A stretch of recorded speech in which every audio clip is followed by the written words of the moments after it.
Over the last few years, outside of the realm of the motoring world, Jeremy Clarkson has become an unlikely figurehead within the farming zeitgeist. Although he may not be the best farmer or political activist in the world, he does have a very large platform in which he can speak for the unheard in the farming community, mainly thanks to his incredibly successful TV show. So when the government announced the autumn budget to tackle a £20 billion black hole, it detailed an inheritance tax on farmers with agricultural assets over £1 million. Clarkson became very vocal on the situation. Since when was the BBC the mouthpiece of this infernal government? According to the government, the change will not impact the majority of farmers. Estates worth up to £3 million could still be passed on by a couple completely free of inheritance tax, and that this will just affect the wealthiest landowners and disincentivise buying agricultural land to avoid tax. However, farming groups have argued that this policy change is a threat to the future of family farming. Like most things in politics, it's a subject that has split the nation completely down the middle. And obviously, this topic is a lot bigger than Clarkson. But whether people or Jeremy like it or not, he's become highly influential through his farm show, which got more viewers than the billion-dollar funded Lord of the Rings show. So by default, Clarkson has somehow become the biggest public figure and voice for farmers. If you want to find out how this happened, you can watch this video that I made.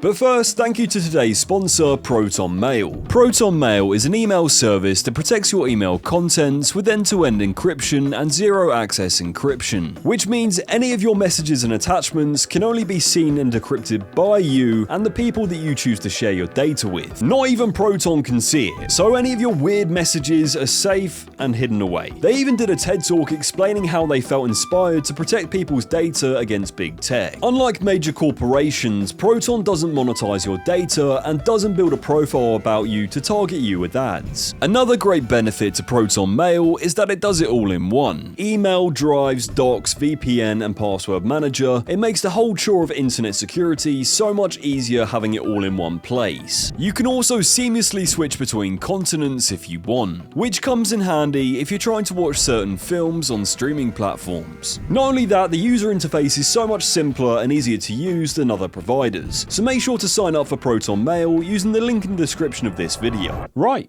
well that's me paid. Back to the video. But with Jeremy taking a stand with this policy, many have pointed to a quote that he provided when he was asked why he bought his £4.2 million farm. Land is a better investment than any bank can offer. The government doesn't get any money when I die, and the price of food that I grow can only go up. But there is another much more important reason: I can now have a quad bike. So essentially, part of the reason why he bought his farm was because you didn't have to pay death duties on land. However, he addressed his previous comments in a recent interview, stating, "I never did admit why I really bought it. I wanted to have a shoot. I was very naive. I just thought it'd be a better PR story if I'd said I bought it to avoid paying tax." He also said that he doesn't want to be the public face of the movement, saying it should be led by farmers, and that he doesn't consider himself to be a farmer, but feels it's his job to report on farming and shine a light on rural poverty in the industry. One of the problems we have on the show is we're not showing the poverty either, because obviously on diddly squat there isn't any poverty. But trust me, there is absolute poverty. I'm surrounded by farmers. I'm not going out for dinner with James Dyson. It's people with 200, 400 acres, way past Rachel Reeves' threshold. They are fucked. While the assumption that farmers are rich may be accurate when looking through a Clarkson lens, there is always the other end of the spectrum. People could be asset rich but cash poor, or working for low wages, or not taking a wage at all. For a lot of farmers, it's a cultural thing, a family-run business, doing a job which most wouldn't choose to do. An element of this tax being such a sting to farmers is also the feeling of betrayal of Keir Starmer. In February 2023, he spoke at the National Union of Farmers in front of 3,000 farmers, stating that there wouldn't be any tax rises. However, some of the public also feel a lack of sympathy for farmers because the majority of them voted for Brexit, which didn't exactly go brilliantly. Two young farmers broke down the inheritance tax and how it affects them by using Clarkson's farm as an example. This here is Clarkson's farm, which spans 1,000 acres. Assuming his land is worth £10,000 an acre, his children will have an inheritance tax bill of £1.8 million, or £2.5 million, spreading that cost over 10 years at 7.5% interest. Most farmers are considered asset rich and cash poor. As you can see here, the farm's profit cannot facilitate the added debt from the inheritance tax, and therefore the children must sell part of the land in order to continue farming. You may be thinking, what does that mean to me? but the amount of land being bought by UK farmers in 2023 dropped by 8%, and the amount bought by institutional investors rose by 13%. The public need to ask themselves, who do they want owning the land in the UK? British farmers who've been farming the land for generations, or big corporations buying up land to offset carbon emissions? On the 9th of November, Jeremy wrote in The Sun, stating, "They want to carpet bomb our farmland with new towns for immigrants and net zero wind farms. But before they can do that, they have to ethnically cleanse the countryside of farmers." As a result of this budget, the National Farmers Union organised a protest in London on the 19th of November 2024. In a message to its 55,000 members, the union strongly urged those who had not been registered to stay away from the capital. This is mainly because union organisers had allegedly been told to restrict numbers to 1,800 people, after 10,000 people were initially scheduled to attend. Clarkson had originally planned to organise a coach to ferry local farmers to London, stating, "We wanted to protest in a dignified and sensible way, which was why I booked the coach rather than causing disruption with tractors and farming vehicles. Perhaps if I draped my tractor in a Palestinian flag, it would be different. It seems that if you're from Just Stop Oil or protesting about Gaza, you can do what you want." However, the Metropolitan Police refuted the alleged claims, stating that the force has not banned anyone from marching on this day, and officers will work with anyone wishing to organise a peaceful protest. Ahead of the protest, Jeremy's right-hand man Kaleb, who is now one of the biggest voices for young farmers, along with Clarkson's land agent Charlie Island, spoke in an interview about the inheritance tax. Initially, the government's taken away probably about £400 million worth of direct payments over the next 2 or 3 years, and that's had a massive impact on businesses' cash flows, got a heightening in costs and that reduction in income. And this is off the back of tough years in terms of weather, where production has been lower. So the backdrop of the budget comes at a time where actually farming businesses are struggling. The government's been in place for 3 or 4 months, so it's come out and basically said this is how we want to deal with the farming in the countryside. They're so far removed from actually the business of farming and the day-to-day operation. We were faced with high prices following the Ukraine war for inputs, and yet low sales prices. So dairy, beef, sheep, arable, the whole sector's had a massive pay cut already. If you don't get the investment, you will be hit with food shortages straight away. And no farmer's willing to invest in putting crops in the ground. And unfortunately, after the next year, you're not going to have the same amount of wheat. Therefore, you have to import it. Well, yeah, okay, you can import it, but at the standards up here, like we're producing food here. And for example, we've already seen the floods in Spain. Well, if that comes out and wipes out, for example, all of Ukraine, for example, if the Ukraine floods or if Russia floods or anyone like that, and then we have a shortage of wheat and we're not growing it here because we're importing everything, we're relying on another country. Well, at the moment, who knows what the weather's going to do? So therefore, why are we not just growing food here to feed our nation? On the day of the protest, 20,000 people descended into the capital, including Jeremy Clarkson. Upon arrival at the protest, Jeremy was flooded by news channels for interviews, in which he described this as the end. Government ends farming, which is seemingly what it wants to do. Yeah. Where do we get our food from? If they go on strike, then what? I don't think farmers will go on strike. I think there's a lot more impactful things. I think farmers can do better than that. I've got some ideas. How bad could this be for farmers, Jeremy? It's the end. You actually stop and pay attention. It's the end. However, when interviewed by Newsnight, he became disgruntled with the BBC's line of questioning. Well, because I'm here to support farmers. Right. Are you angry? It's difficult to be angry on somebody else's behalf. That's like being, yes, no, I'm not angry on someone else's behalf. So it's not about you. It's not about your farm and the fact that you bought a farm to avoid inheritance tax. Classic BBC there. Classic. Oh, yeah. It's not the fact that I bought a farm to avoid inheritance tax. The fact. You told the Sunday Times in 2021 that's why you bought it. These people. Sorry? BBC. Okay, let's start from the beginning. I wanted a shoot, okay?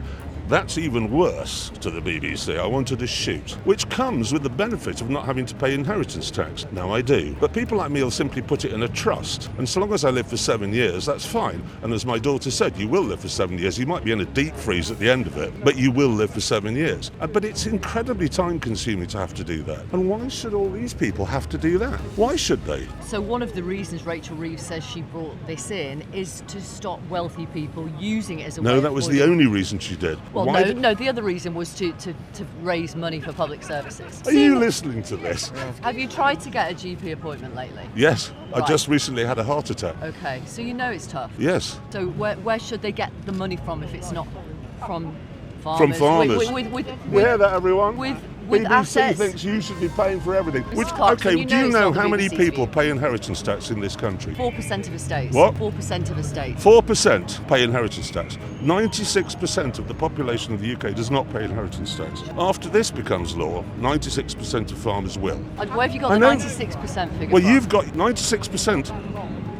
Well, the same place that Rachel Reeves does, from the middle of her head, Right. from the Sixth Form Debating Society that she was no doubt a member of, which So- formed her opinions and yours. Some people thought that Clarkson got cooked in this interaction, with one person stating, if Jeremy Clarkson wants to be the face of farming protests, he needs to make an actual case, rather than simply spout out classic BBC to legitimate and simple questions. Jeremy Clarkson becoming a protester trying to shut down London after spending years moaning at Just Stop Oil doing the exact same thing. Superb irony. Anyone else find it a little uncomfortable to see Clarkson go all anti-BBC when he literally made his career there? I mean, the BBC did sack him for punching a producer, so I don't think it's much of a surprise that he doesn't care much for them. However, after the interview, Jeremy made a speech addressing the farmers who made the trip to London. Okay, so, as we all know, everyone down there, you know a tractor, £200,000 for a medium-sized one. A combine, £500,000. All the equipment costs a fortune. And if you try to price what you're selling to accommodate that, there's just a lot of moaning. You get people saying, well, I shouldn't pay that. I can get a chicken from abroad. Yeah, you can. But it's so full of chlorine, it tastes like a swimming pool with a beak. And then you've got the environmentalists endlessly shouting at you. Oh, your cows, they're altering the composition of the gases in the upper atmosphere, and your fertilizers ruining the trouty freshness of our streams and rivers. And I know sometimes you just think, what's the point? We're just trying to make breakfast, lunch and dinner, and it's just this endless whinging and there's no money in it. And the regulations. Some of you down there will know what I'm on about when I say we got a lot of GS4 this year on the farm. And we were told, oh, the sheep will love that. No, they don't. They're standing looking at it in the same way that a 5-year-old looks at an olive. They don't want to eat it. And so we have all of this complication and all of this cost. And there's very, very little money in it. Very little money, as you know. And then we got the budget. Now, I know a lot of people all across the country in all walks of life took a bit of a kick on the shin with that budget. You lot got a knee in the nuts and a light hammer blow to the back of the head. We had pickup trucks, double cab pickup trucks, being reclassified as company cars. 211% tax rise there. £50 carbon tax on a bag of fertiliser. The basic farm payments altered in such a way that we're getting a lot less than we thought we were going to get. And then there was the inheritance tax business. You've heard a lot about it today, and I'm not going to dwell on that. I will just say this. Rachel Reeves has told us, 72% of farms are going to be unaffected by this. If she'd have wanted to take out the likes of James Dyson and investment bankers and so on, she would have used a sniper's rifle. But she's used a blunderbuss and she's hit all this lot. As I understand it, it was a very rushed, last-minute decision. I think it's time for them to say, you know what, we've cocked this one up a bit and back down. On the 21st of November 2024, 2 days after the protest, Keir Starmer tweeted photos with BlackRock and Bill Gates, stating that we need partnerships like theirs to capitalise on the UK's position as a world-leading hub for investment. So essentially, what one could assume from this is that Keir Starmer is basically shaking his arse for Bill Gates and BlackRock to buy up land when some of that lovely farmland comes up for sale. The following day after the BlackRock tweet, the Daily Express revealed that £500 million is allegedly being used by the government to fund farming projects overseas. In response to the backlash of this investigation, the Prime Minister's spokesman stated, "Our investment into British farmers is an investment in our food security and our national security. When it comes to some investments in projects overseas, the UK has driven scientific advances in food and agriculture which will benefit millions around the world, including UK farmers. Compared to French farmers who dump rubbish and shit in front of government buildings, this was a bit of a walk in the park as protests go. But this story has been mainly dominated by rich multi-millionaire farmers like Clarkson and Andrew Lloyd Webber, who while have a platform and can speak on behalf of farmers, to some, their message struggles to gain sympathy because of their vast wealth. But Jeremy has become far more than just a rich guy who owns a farm. Through his resources, he's managed to become a spokesperson for not only farmers in the UK, but farmers all across the world world who are faced with uncertainties from every angle, from government policies to climate change. The success of his TV show has rippled across the planet, causing the show to be recently renewed for 2 more seasons, which will likely detail the rippling effect this change is going to have within the farming community, and showcase some of the poverty that exists within farming. At the time of recording this video, the government has no plans to reverse its stance on this policy change. Thank you so much for watching this video, it really does mean a lot to me. Make sure to follow me on all of my socials at Phat Mema, like, subscribe, and comment below what you want to see next.